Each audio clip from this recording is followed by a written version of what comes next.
somebody we've interviewed for our documentary has waited 60 years to have sex. Is that something you'd ever be willing to do?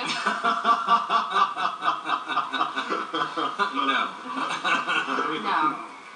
I think that's bizarre. Yeah. I mean, that's not in the human experience to be like that. 16? 60. That's too long. Way too long. My name is Helena Hildebrandt. I've just had my 61st birthday, and I'm a virgin. I think that the younger people are shocked to hear that a person at my age is still a virgin. Contrary to popular opinion, there is life outside the bedroom. I've led a productive life. I've been spared a lot of heartache. I've been spared a lot of emotional trauma. I've been spared a lot of regrets, guilt, and I wouldn't have it any other way. The gift of your virginity is the ultimate gift you can give to your partner. And so you'd want to choose well. You can only give it away once. You can't take it back once you've given it. There's no turning back. I'm glad that I did keep my virginity. It's not that something I would say I'm proud of, because that would seem that I'm gloating. But yes, I'm grateful. I'm thankful to the Lord that He has given me the strength to do so. And yes, I'm glad I did. When I saw Helena coming down the aisle on her brother's arm, it gave me a real thrill to know that she had accepted my proposal and that she had chosen me to be her partner, her first partner. He did look quite pleased. Can we ask what the first time was like for you guys? I think Helena can do a good job of explaining that. I don't know if I want to explain. Well, shall we say the first time probably was not as much fun as the media would like you to think it is, but it was all right. And now? It's great. Yeah, that's no question there. Yeah, it's good. I would do it all over again, and I would definitely recommend it for others. I think it just builds a good basis for a strong marriage. I got the greatest gift that she could have given me. 61 years was worth the wait. Very often, if a character is described as a virgin, you know that by the end of the film they probably won't be anymore. Like in Dragnet, you've got a minor character who's frequently referred to as the Virgin Connie, and then at the end of the film, the Dan Aykroyd character just refers to her as Connie. And Tom Hanks says, wasn't she the Virgin Connie? And then Dan sort of arches his eyebrow and ha, she must have lost it by now, that sort of thing. My love story is a bit of a cyberspace fairy tale, I've been told. We did meet on the internet, which sounds very taboo, but I admit, it was on a Christian website.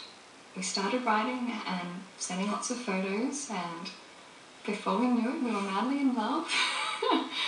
And he's Canadian, so he flew out from Canada with the diamond ring in his pocket to propose to me before we'd even spoken on the phone. We just knew.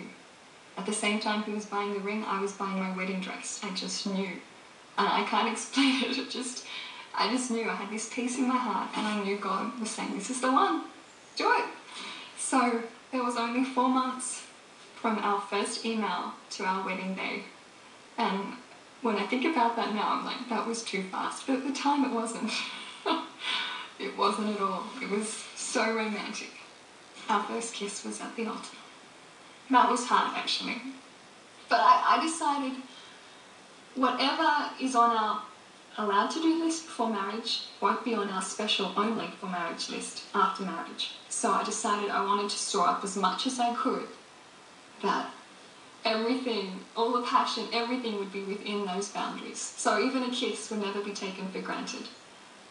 My wedding day was very romantic, very emotional.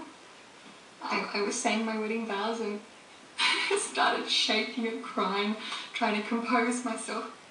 And when the minister said, you may kiss the bride, like people say, how was that, having your first kiss in front of the whole church? But it was like no one was there. They weren't there. I was so caught in the moment that kissing my husband, they weren't there. It was just so romantic, and I cried. It was beautiful. The only awkward moment was maybe we had our wedding reception in the hotel that we were staying at that night. So to kind of have to walk up the stairs to the bedroom as all the family and friends are looking on, going, hey, go for it, we'll have fun. It was a little bit strange. Everything was new. Even, I know this sounds funny, but even being against each other, naked, I remember you going, this feels different. Everything was so new. I can say that our sex life just keeps getting better. Yeah, we have a lot of fun. We do. That's all we're going to say about that. Being a virgin had identified me for so many years that it was like, oh, that's not who I am anymore. I'm not Carolyn the Virgin. which I was sort of sad about, actually, but not really. It was just how I defined myself. Now that I am married, all those years of waiting seem so insignificant that it was more than worth the wait. It was all those years of waiting they faded away. It's like it wasn't a burden, it wasn't difficult at all. I don't know if I felt that at the time when I was waiting, but it's all good, and I'm so glad I waited. And I just encourage people that if you are waiting, to stick at it, because good things do come to those who wait. What about me would be surprising to my viewers? Oh, I don't know how surprising it would be. Film geek spends all time in theaters, never gets around. I'm a virgin myself. Is that what you're looking for me to say? Yes. Yeah, I'm a virgin myself, and I have been all my life, I guess. It's interesting because when I've told people that I'm a virgin, which doesn't come up in conversation often, but it's one of those things where, like, you know, if you are one, you just sort of want to be able to just talk about it freely. And when you see a movie poster for something like 40 Days and 40 Nights, and it says one man's going to do the impossible, you know, my reaction was, you know, 40 days, try 30 years, you know. I don't know when this goes on air, but if it's several months from now, who knows, by then I might have tied the knot and I might be no longer. So in a way, it's kind of like this is my last opportunity to sort of, I don't know, claim freak status. My name is Peter Chataway, I'm 33 years old, and I'm a virgin for now.